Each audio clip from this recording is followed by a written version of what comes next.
surprisingly good. And I say that because I don't know that I do a great job all the time, but here's what I do know. The car behind me has surprised me, and I'm really looking forward to doing this video for you. So here's what we're gonna do. We're gonna talk about the 2022 Hyundai Kona Electric. And of course, it's in the context of the Ioniq5 coming out very soon. But this car made a number of improvements, and being an EV owner myself for 2 years, we're gonna do a review of my EV in a couple of days here where we talk about 2 years worth of ownership. But being an EV owner myself, this car did a lot of the things that I thought it should have done, and I'm really impressed with it. And it kind of shows you that Hyundai knows exactly what they're doing with their EVs. So I'm super pumped about this one. Here's what we do here. We go really in depth. We're gonna spend at least a half an hour with this vehicle. After that 30-minute mark, we might be going off topic or we're answering your questions. So if the video is longer than that, don't worry about it. That's what's going on. If you wanna know in depth what this car is all about, this is the video for you. And of course, if you wanna see the Ioniq5 when it comes out, really in depth from an EV owner who knows the brand, this is your channel. Subscribe to this channel and we will get you all that EV information, including the Kia EV6 coming out later. We'll talk about context, Kia EV or the Soul EV, the Kia Niro EV, and of course everything Hyundai. We've got the Ionic as well in the lineup still, Ionic Electric. So a lot of electric cars that we can talk about, but this is the best one we have today. And I'm gonna tell you if maybe it's right for you. Well, you can decide for yourself. So here's how that works. If you're not live with us right now, you can skip ahead to the 3-minute mark. In the meantime, we're gonna talk about some news and notes, and I'll show you how to join us live. And we'll continue to answer a number of your questions. Somebody says, do you have issues finding charging stations? No, I don't. I live in a pretty urban area, and if you're in an urban area, you won't have issues finding charging stations. Tesla's advantage there is really disappearing because there's a lot of charging stations around.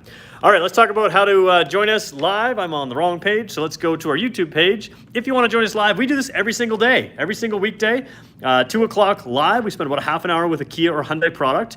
You'll see our homepage here just has that little video up right now. We're going to refresh the page, and when we do that exactly at 2 o'clock, it's 2:01 right now, you're going to see that our homepage is taken over by our live video. So here's our live video right here. I'm going to click into it. You're going to have to watch an ad. I apologize for that. In the meantime, let me run a really quick ad for the people that make this channel possible. Brantford Kia, Owen Sound Hyundai, and Brantford Hyundai. Those are the 3 dealers that support this channel. They make this happen. They supply us with vehicles. They allow me to do what I do for you. So just give them a support. If you're looking to buy a vehicle in Ontario, connect with me after this video. There'll be a connection in the, there'll be a link in the description, and that will allow you to connect to me, and I will connect you with our sales team. Blah, I'm not very good at running ads, am I? All right, okay. I'm better at just talking about the cars and talking about what I think is interesting and telling you what they're all about. So, flipping back down here, you can see a number of comments in here. Please fill that comment section. I will do my best to answer everything I possibly can. We're gonna take some time throughout the video, so you can ask your question at any time. If I don't answer it right away, don't be offended. I will get to it right away. We're already past that 3-minute mark, so let's just keep rolling through here. All right. Somebody says, please smash and blast the like button. I do appreciate that. Do that for me. The more videos, more likes we get on these EV videos, the more I get to do, right? That's basically how it works. The feeling is that there's less interest in EVs and gasoline cars, but if you EV fans want to see more of these, just fill it with likes, comments, get some views on this, subscribe, and that'll show us that you want more of this. All right, here's the first thing I want to show you because I want to put the key in my pocket. This is better than my car. Of course, those of you that don't know me, I drive a Kia Soul EV. I have had a lot of trouble loving the Kona Electric. Let's just put the bias out there right now. My car came out after the Kona EV. There were a few little improvements on that weren't on the Kona Electric that I didn't love. It always had that bigger range number, some of which I questioned how much more of an advantage that was. This car's got a lot that my car doesn't have. So now I'm fully recommending this car. All right, here's the key fob right here. You can see it's exact same as the gasoline car key fobs, including the remote start button. And that remote start button is key for me because on my car, I can remote start through Uvo Intelligence, which is the same as Hyundai's Blue Link. But once I lose that service, if I don't pay for that subscription service, right now it's free, eventually it'll be a paid service. Once I pay for that, I'll have no way to remote start the car. Now you might think, why do you need to remote start a Electric vehicle, well, I did it yesterday. Yesterday it's crazy hot here. I remote started my vehicle. The air conditioning comes on an electric vehicle almost instantly. Like before I leave my driveway, I can feel that cool air blowing through, which is amazing. And that, of course, remote start really helps you out. We're gonna have some issues with the lights turning off and on here, guys. I've got some vehicles in the way of my motion sensor, so I'm gonna continue to just walk in front of that light. I do apologize for that. So having remote start on the key fob is a big deal, and it really makes me happy. Now, of course, the Kona has been redesigned on the outside for 2022, and this is the EV's interpretation of that. I can't remember the words they use, something like stylish, sensuous. It's kind of a funny combination of words that they used here. But you can see the panel on the front right there for the EV, very flush and smooth. You've got new lighting in here, LED lighting down there. So pretty flush and nice out front. I really like this body color combination where there is none of that darker plastic on the Kona. I think it just cleans it up a little bit nicer, and for me it works really well as the EV. Here's a big thing: if you are a Kona or a Kia Soul or Kia Niro EV fan, they've upgraded this, and this is nice. You've got a white light around there. That is a lit area, it's not just a white. And there's your battery indicator down there instead of up on the dash. Now, I'm gonna grab my charger for a second, level 2 charger. I should point out the 2022 Kona here has faster charging pretty much across the board than it used to. Not lightning quick or anything, but there is a certain percentage of improvement. I'd say 3 to 12%, I think it is, something like that, depending on how you charge it. All right, I'm gonna do something with my left hand that I never do with my left hand. I always do this right-handed, but I got the camera on the right hand. So here's the plug right here. We're gonna plug it in for just a second here, and check that out. That goes off, that comes on, and it goes green, which is super helpful. And then again, your battery indicator charges. It's not quite fully charged, so when that stops blinking, you will be fully charged. But that green indicator really helps me see from a distance.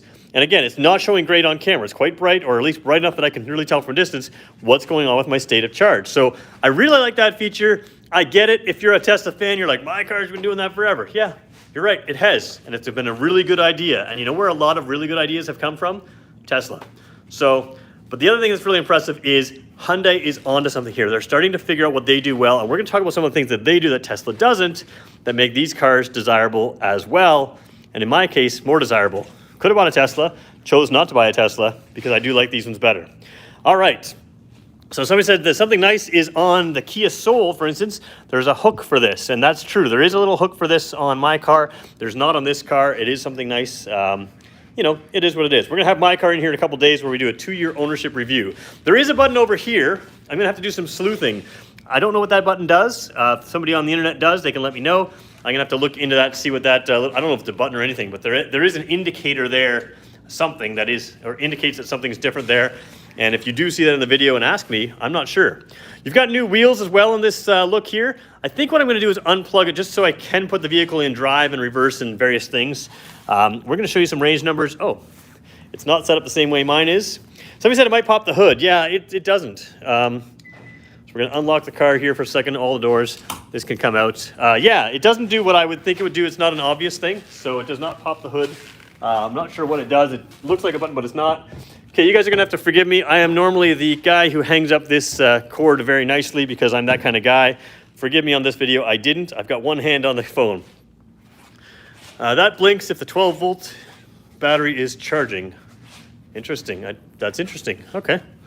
So that's what somebody says. I don't know if that's true, but I'll take your word for it. All right, so let's just keep the car fully unlocked for a second here. Have it set up a little differently than my personal car. All right, jumping in here. First of all, you've got typical Hyundai Kona type stuff. So some of it is great. There's only one thing I wish they would change a little bit, and that's not the end of the world. We'll show you that in just a second. Down here, power driver's seat with lumbar support. You've got a little bit of blue stitching on the seating there. I don't know if you can see that blue, which sort of their Hyundai color, but it's not all blue stitching. You got some gray stitching, so just the very outside stitching is blue. In no way is it dominant. The dominant detail here is perforations on the seat, and they've got some nice detail in there. Those perforations are functional on this luxury model. It is a heated and ventilated seat. Now here's something that I guess I knew, but I didn't expect. They've got a new dash panel in here, and if you saw my Hyundai Tucson review, or if you're about to see the Santa Cruz review we're gonna do soon, you're gonna see the same dash panel here, but here's where things get really special in this car. The EV integration into this instrument panel. So again, here's the thing that usually happens when they adapt a gasoline car panel into an EV. Sometimes the EV stuff is an afterthought, but in this case, it's not. This car has regeneration paddles. Now that seems weird. If you know what I'm talking about, there's your integration: 0, 1, or 1, 2, and 3 driver paddle shifter type regenerative braking. Excuse me. So if you know what I'm talking about, that's just a better way of showing it than what we used to do it with a little type arrow system. Let me explain that to you. Of course, when you drive an electric vehicle, you can do what they call in the industry one pedal driving. And this car can be set up for an automatic setting. So when it sees a car in front of you, you let off the gas, it can give you some extra regenerative braking. But the point is you rarely have to touch the brake pedal when driving compared to a gasoline vehicle. And you can adjust how much regeneration happens by just releasing the pedal, the gas pedal or the throttle pedal, very easily by paddle shifters. Here's the simple way of putting it. Let off the throttle pedal, what you would call the gas pedal. The car will decelerate more so than a regular car. Brake lights will come on, and that helps recharge the battery. You can adjust how you do that on the fly with what we used to call paddle shifters in the gasoline cars, but now there's sort of regeneration paddles here. So you can just see, if you look in that section there at the very bottom, if I put it in drive, let's do that. Let's zoom in here. On the very bottom of the gauge you're looking at there, if I hit this, you can see the extra regeneration happening. If I hit the right side paddle, you can see less regeneration happening. So you can customize those in a whole bunch of ways in presets, but also by the paddle shifters. And that's a little thing that, again, this is the same gauge cluster as the Tucson we just drove, but that of course is EV specific. So we're gonna put the car back in park for a second. So overall, you've got all the information you would expect to have in any modern Kia or Hyundai vehicle. You got your navigation information. We'll talk about that a little bit later. Tire pressure monitoring. Let's go through here. Driver attention alert. Lane keep, lane follow assist. Let's turn that back on. Is it on? Where is the lane keep? I think it's on. Anyways, so lots of stuff in there. Yeah, it is on. There we go. So, and then in addition to lane keep, lane follow, you also have, or sort of in addition to lane keep, hold on, you guys are asking great questions and I'm missing them all. In addition to the lane keep, you also have the lane follow assist, which is down on the steering wheel right over here. There's a button on the wheel. So again, you're keeping up with the modern cars. This is our first EV with a separate button there in the Kia Hyundai lineup with the lane follow assist. It's better in every way. Somebody says, I wonder if that could have been 12.3 inches. Sure, it could have been, but this is what they're doing with a 10 1/4, and it does fit and work very well. I don't think it needs to be larger. I don't think that would be any more impressive. It just works very, very well. You also have a heads-up display here, which is going to be very difficult to film, but I'll do my best. And yeah, they are harder to film, but you can see that in the panel. Kilometers an hour, lane keep, lane follow, lane, that kind of stuff is in there. You can look at your blind spot detection, that kind of thing. You've got forward collision avoidance assist in this car, all kinds of things safety wise, and some of those can show up here, including some of your navigation stuff. Over here, typical Kia Hyundai stuff right now. You've got a really good navigation system. I want to show you this. The car is rated for 415 kilometers of range. You can see at 91%, I'm sitting at 430, but let's actually dig into that for a second. I don't think I can tap in here. Yeah. So what we'll do is we'll go to our home screen for a second here. So we're going to go to home screen and we're going to go to the EV panel. And you can really dig into some stuff here. So charge times, again, are quicker. There's all kinds of things you can do. But what I want to do is right here, tap into that. There's a comparative measure that you can look at when your car is not fully charged, about 476 kilometers. And I can tell you from driving these vehicles, that's real world range when the car's at 100%. So if it's at 100%, right now 91% is 430. 100% would be 476 kilometers in a day like today. That can vary. That can vary on a whole bunch of things. But that is not uncommon.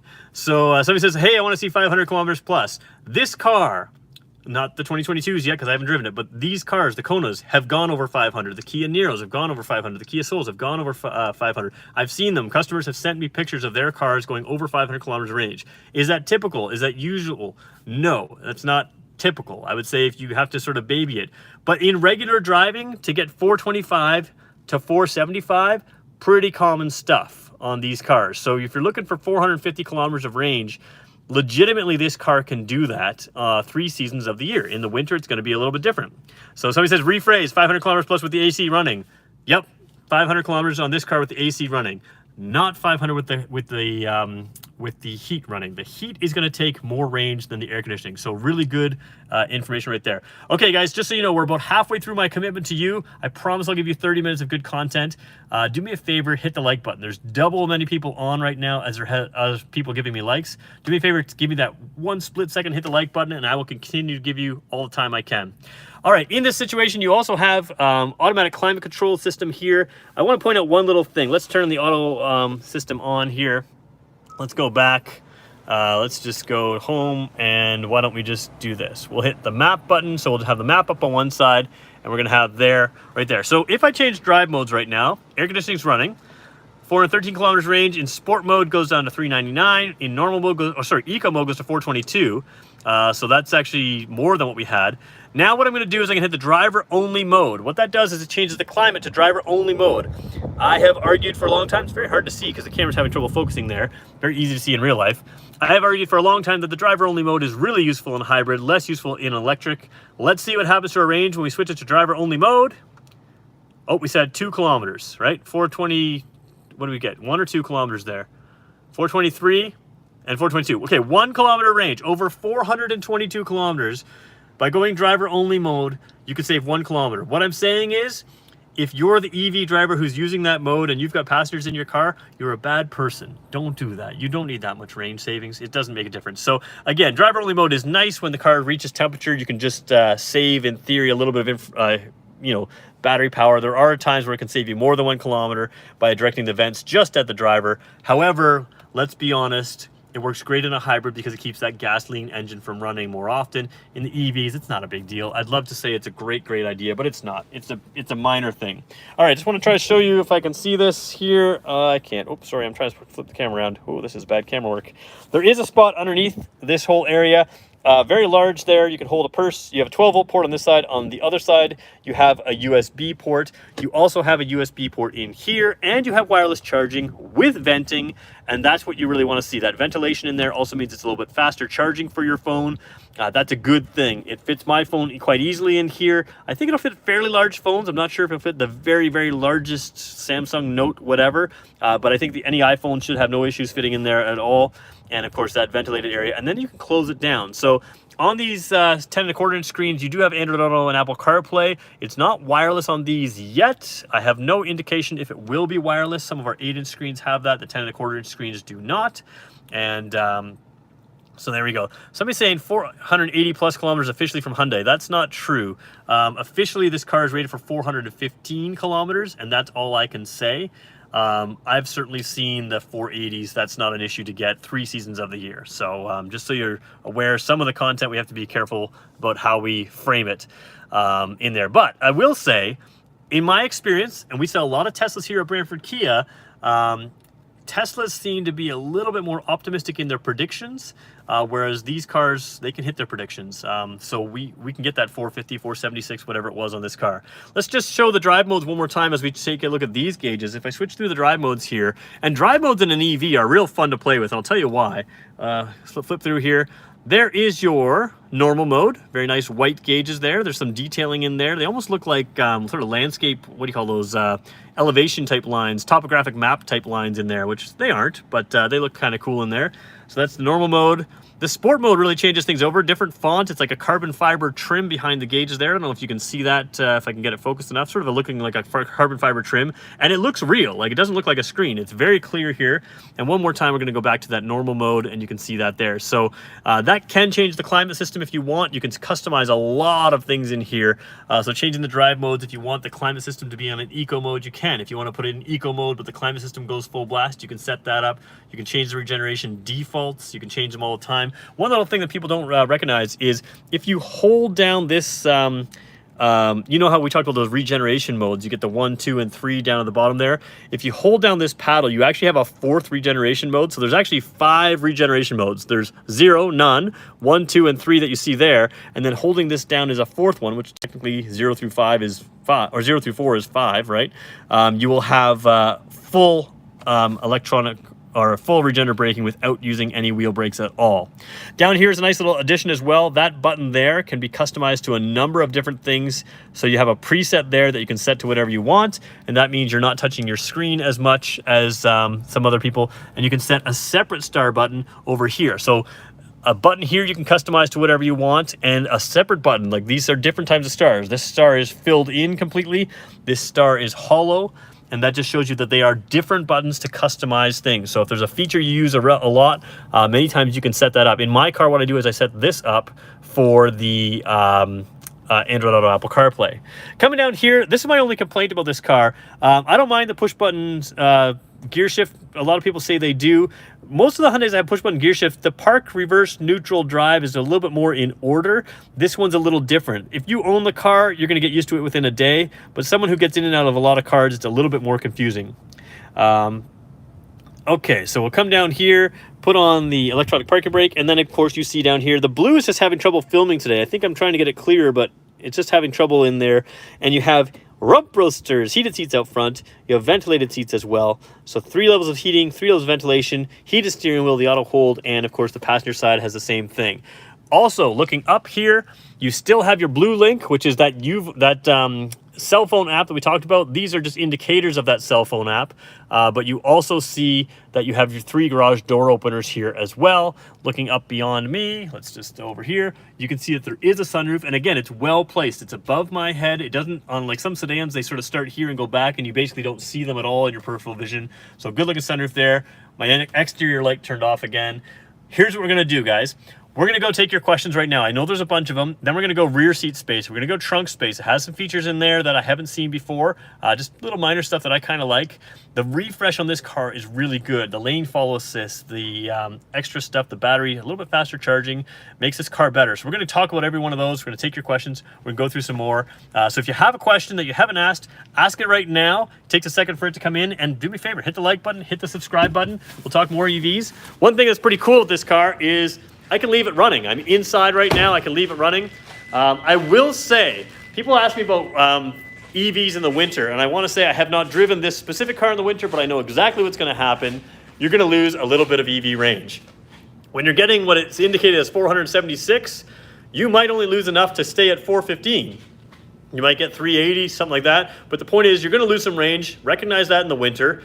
Depends on how wintry you get. However, in my family, I have a 4x4 truck and I have an EV. And every possible time I could take the EV, I took the EV. Why?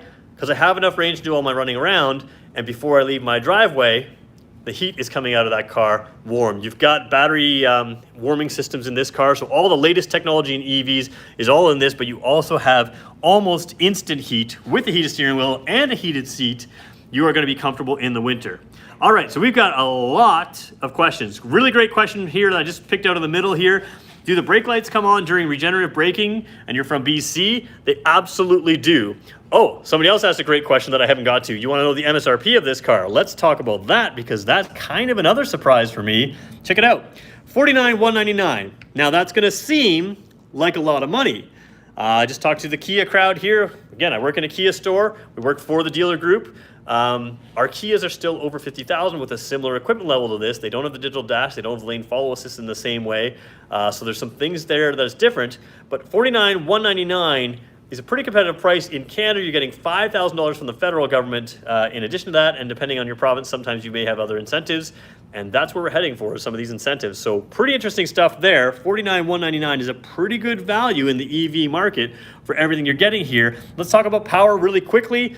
201 horsepower. Okay, horsepower doesn't really matter on an electric vehicle the same way you think it does, but the 290, now it doesn't say 291 like it used to, it says 290 foot-pounds of torque, means this car is a rocket. And the one thing that I always get disappointed in, when I drive my electric car, the sport mode is obviously unlocks that torque very well. However, when you drive a gasoline car and you put it in sport mode, there's just not a whole lot of change. Eco mode to normal mode to sport mode, there's an aggressive change in this car, and this car is an absolute blast to drive. You are much quicker than a lot of people. Think about 291 horsepower in a fairly small car, or 290 foot-pounds of torque in a fairly small car. That makes it a lot of fun. All right, do they all have panoramic sunroofs as an option? No panoramic sunroofs, just the regular sunroof. This is the Kona EV Ultimate Trim. Yes, it is. Okay. I like to see one color interior. Yeah, there you go. One color interior. Miss Beginning, what trim is this? This is the Ultimate. So again, we're kind of setting the tone here for the Ioniq5 coming up. And what do you get just below the Ioniq5? A whole lot, and a lot better than what we used to have. Boot space is limited. The only problem with this car, yeah, so trunk space is supposedly limited. Again, I consider the 3 Korean cars in this class to be the Kia Soul EV, the Kona Electric, and the Kia Niro EV. The trunk space in this is going to be in the middle of that. The range on this, the rated range, is going to be the highest of that. The rear seat space is probably going to be the lowest of that. So you're going to make some compromises here. Technology-wise, this is the new leader again. So some interesting areas. I don't really consider the Ioniq to be in the same category because the Ioniq, the regular Ioniq, not the Ioniq5, the regular Ioniq, much less torque, much less power, a little bit different system in that car. So that's kind of a step down from this generation of cars in my books. Okay, do these come with surround view monitor? They do not right now. Does regenerative braking use the brake pads? Great question. No. When you hit the brake pedal, you will generally activate the regenerative braking on this car first. It may also activate the wheel brakes. If you just use the regenerative braking through the settings, the paddle shifters, just letting off the throttle pedal, it will not activate the brake pedals or the brake wheel brakes, and therefore it will not activate the brake pads, as you say. What else we got here? It's pretty clear we see the blue all right. Yeah, the blue color. There we go. Kona front wheel drive. Yes, this is all front wheel drive. The Kona Electric is front wheel drive. That's correct.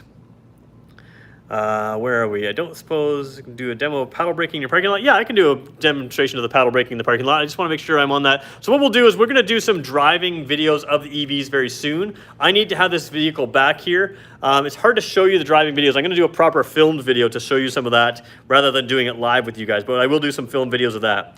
When can you get an Ioniq all-wheel drive delivered? Best thing to do is connect with us, and we'll let you know. The first one I'm expecting to see is in October, so that seems like a long ways away, but what's that, like 8 weeks away, maybe? 6 to 8 weeks away? Well, maybe 10 weeks away.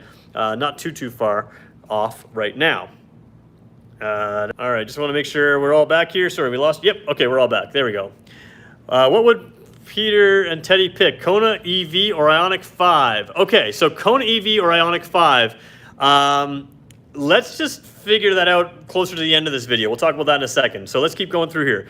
All right, we're gonna hop in rear seat. Hyundai and Kia underreport their range. Yeah, they do. Okay, so let's just, I think we got a bunch of the questions. Let's jump in the back seat. Now, the back seat is my biggest complaint about this car. So what I'm gonna do is be very clear about this. I am a 6-footer. I'm gonna adjust this seat to where I need it, not just where I need it to film. And I was basically, yeah, I was there already. So let's put it back a little bit. Okay, so I am where I need to be to film in this car, or to drive in this car, not just to film. Sometimes I put a little further back to film. Let's jump into the rear seat. Again, out of the 3, Kia Soul, Kia Niro, and Kona, this is where the Kona falls the shortest out of those 3. However, check this out. Here's the back seat right here. Pretty good space in here, and this is me hopping in. Easy to get into.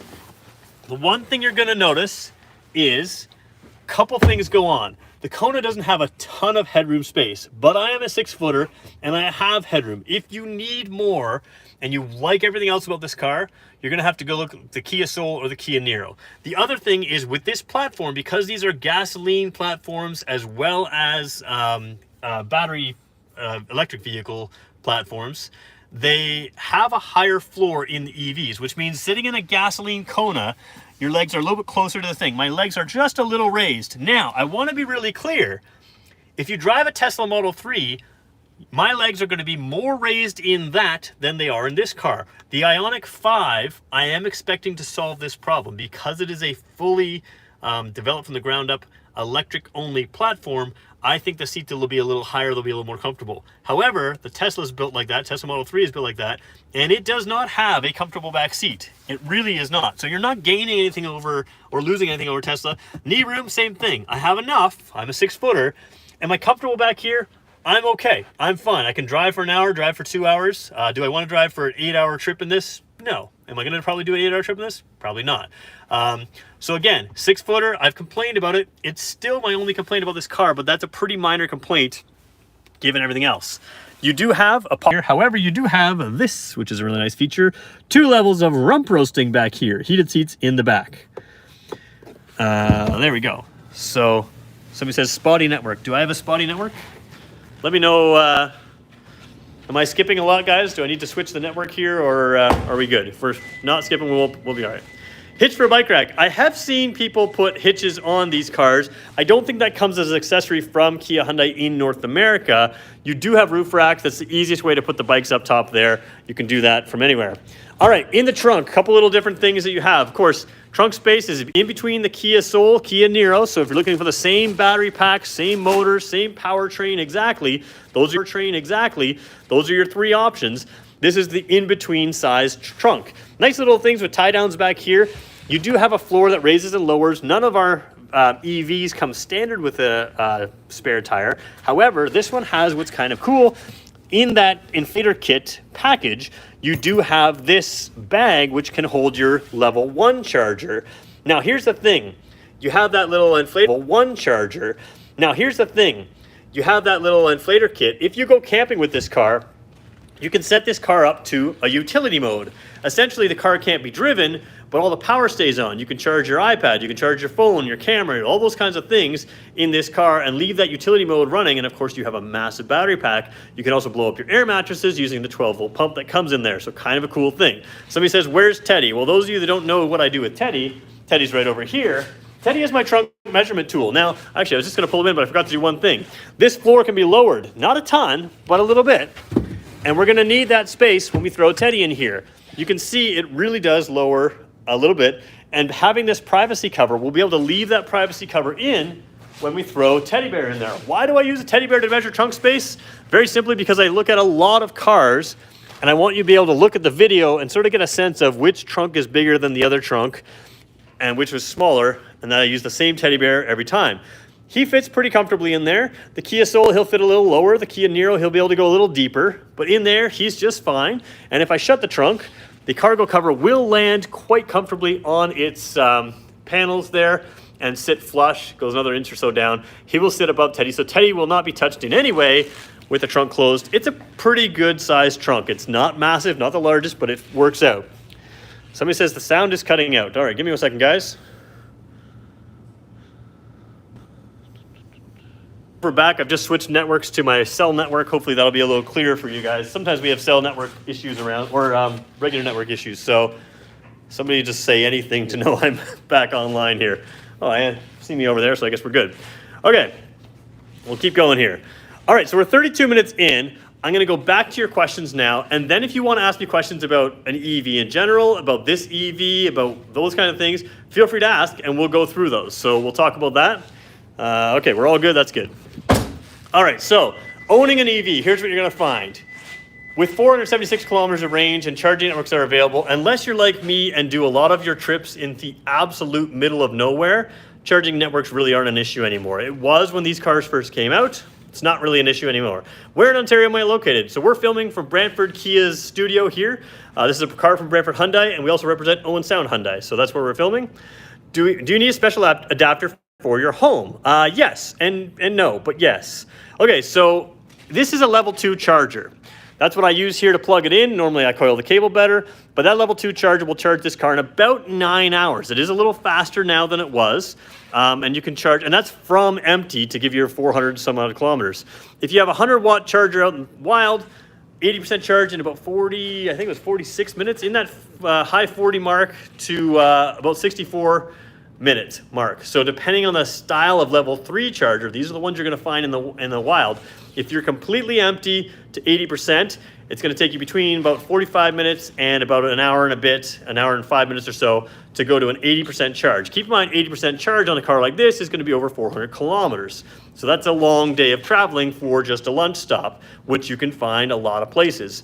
The navigation system is pretty good. It has some updated things in there. I still recommend using Android Auto and Apple CarPlay with a number of cell phone apps, which will give you an idea of where you can find those fast chargers. If you're not going to the absolute middle of nowhere like I like to do, I'm a weirdo, you will have no issues with sound or with charging. Somebody says sound is hit and miss. Don't know, guys. I'm doing my best. That's all I can do for you. So hopefully it's okay. All right, we'll we'll do what we can here. What else have we got? Do I need special wear and locate? Is there room for a spare tire under the trunk floor? That's a really good question. I'm not 100% sure. We'd have to check with our parts department to double check. There is space under there. Whether there's space for a spare tire, I'm not 100% sure. There we go. Give Teddy a Kia t-shirt. No, he can get a Hyundai t-shirt too. So we spent a bunch of time watching the Tucson videos yesterday. That's cool. All right. Too many Brantford Kia staff for tuning in a live show. Yeah, I don't think so. Sorry about the bandwidth, guys. I don't know if there's an issue in the area here. I know there's been issues in the morning, but I think we're okay. I thought we were okay now. Not much point to the Hitch, is there? So the Hitch, the reason I wouldn't recommend a Hitch, I mean, you do what you want. If you do install a Hitch, I've seen some on some of the EVs. You have to cut some of the plastic underpinning. And again, I'm not sure if I don't think the gasoline Hitch fits this car. So just be aware before you just start buying a Hitch for a Kona. It may not work on the Kona EV. A roof box up top, bikes up top, that works pretty good. And you've got a lot of range to take some of that aerodynamic hit. You can put a hitch but not tow. Yeah, you can put a hitch but not tow. That's all right. You could probably do an accessory hitch, but again, I don't know. Is there any question I missed? I think what we'll do is we'll ask it that way. I know there's a bunch of questions. Like, sounds like we were having some audio issues in the middle here. Hopefully the playback will be fine. Let me know if there's any questions we missed. I'd be happy to answer them. I want to talk about the Uvo Intelligence app, or sorry, the BlueLink app. BlueLink is Hyundai's version of Kia's Uvo Intelligence. I'm speaking my own car's language because I happen to drive a Kia Soul EV, very, very similar to this car. I like that app for a couple reasons. One, it tells you the state of charge. You can control it right from your app. You can set it up on your app to charge at a certain time of day. So for instance, if you want to save your electric charging to later, you guys were asking about EV charging. I do recommend the level 2 charger. However, for 2 years straight, I've run with just a regular wall outlet. Now, maybe I got away with that for a couple reasons. One, I can charge at work, although I think I've done that maybe twice or 3 times where I've needed to. 2, I don't drive a ton. These COVID times have changed the way my wife and I work a little bit. But you can plug into a regular wall outlet, and it'll take a long time to charge, but you can get enough back to do your regular everyday driving for most of people's situations, so don't rule that out. When are those PHEV, Tucson, and Santa Fe coming? Santa Fe, I'm not sure. Tucson is can't be ordered yet, but it'll be coming soon. I'll have to double check my exact specs. They are expected this fall, from my understanding. So we will see some more PHEVs in town here.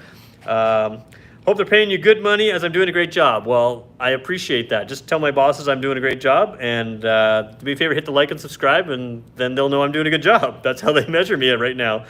Are you guys 100 kilometers from Brampton, where we are? Oh, you're in Brampton? We're your local dealer. Yeah, if you're in Brampton, connect with me. We'll deliver the car to you. Done. Like, we will be your local dealer. We can work this out. So as soon as this video is done, there'll be a link in the description, or soon after the video is done, there'll be a link in the description with how to reach me. Reach out to me. I'll connect you with our sales team. We'll make sure we take care of you. Should we expect a Nero EV 2022 at some point? Yes, the 2022 Nero EV is out. It's essentially a carryover model, or it's not out, I shouldn't say. It is the next car we would order. So if we get a car for Nero right now, EV, it will be a 2022. And of course, when that arrives, it will come up. We do have a Soul EV showing up within the next few weeks here, a couple weeks. So we'll have that in here as well, the 2022 Soul EV. Is the Kona and the Ioniq the only Hyundai electric vehicle? Right now, yes. The Ioniq5, and this is where things get confusing, the Ioniq5 is a really class-leading car that's coming out. I should see it here in October. The second you see me do a video of it, it will be available. You can pre-order it now. If you've seen enough, you can pre-order it now. But a lot of people want to sort of see it in person, or at least see an in-depth video like this, and we will have that. Should be October for that car. So that's the only ones they have right now. And in addition to, we have a lot of PHEVs, hybrids, that kind of thing. There we go. Can you plug the charger adapter into a normal 3-pog electrical plug? Yes. So that's what I was trying to get at, is in the back of this car right now is a plug that you would plug in from the front right here, from there into an outlet right in the wall. And like I said, I don't recommend that for most people because it is a fairly slow charge. However, do as I say, not as I do. For 2 years straight, I have charged my Kia Soul EV exclusively like that. It is entirely possible. A lot of people will tell you this is a terrible idea. If I need to charge quicker, there are fast charge networks near me. I happen to have a charger here at work that I can use, but I really haven't run into that problem with my style of driving. So like, again, I said, it's not something I totally recommend. Keep in mind, I have 2 cars as well. If I had to go somewhere, I do have a second car if my electric car was out of range. I have those outlets. Sorry, I just missed your comment. Let me just come back to your comment. I'll let you look at the car instead of me. I have those outlets in my garage, so I figure I could just use a charge overnight. Yes, so again, if you have a regular outlet in your car, in your garage, you can use it to charge. Depending on how much charge you do, you can get maybe all the driving you need. And like I said, for 2 years, that's worked for me. But I do recommend planning and budgeting for a level 2 charger in your house. That will just make it a lot more like a gas car replacement. All right, we're 40 minutes in. I think we should probably leave it there. This is a car I want to have back in here. There's a lot more to show you in the details. I quite like this car. And like I said, I've been hard on the Kona in the past because I felt like the Soul and the Niro had some step up on it. It has now crossed over and stepped up on those two cars again. Certainly in the technology areas, some of the safety features, and charge timing is slightly improved now as well. So it's just got a few little steps up on there, and I highly recommend it. Again, if you need a little bit more rear space, check out this Niro, check out the Soul, but that's what we do here. How are insurance between EVs and electric? You know what, I don't know exactly. I feel like my Soul EV was not that expensive. Certainly theft isn't huge on them. So I have to double check that, but it's not like it's night and day one way or the other, that's for sure. So there we go. Insurance on Tucson Luxury? I have no idea. I'm not an insurance agent. All right. Is the Kona and the Ionic only? Yeah, okay, so we talked about that. All right, I think we'll leave it there. Thanks everyone for joining us. If you want to know more about these vehicles, please ask me to have it in again. Tell me you enjoyed it. Just like, subscribe, you know, all the typical YouTube metrics that they use. Do me a favor and do all those on this video, and we'll do a lot more electric vehicles. I love talking about electrics. I own one. There's so much. I could do a week's worth of video on this car alone, and I will when the Ioniq5 shows up. Thanks everyone for joining us. Have a great day. We'll see you again tomorrow. Oh, before I quickly go, I will do a 2-year ownership review of my car. I can tell you there's been 0 range degradation in my car. That is consistent with what I'm hearing from almost everybody I've talked to has not seen any range degradation on their Kia or Hyundai vehicles that I've talked to. So I'll tell you how I calculate that. We'll do all that. That's coming up within the next week. So hit subscribe and you'll see that video come up as well. We'll do it at 2 o'clock video. Thanks everybody. Sorry to keep you so long. Have a great day.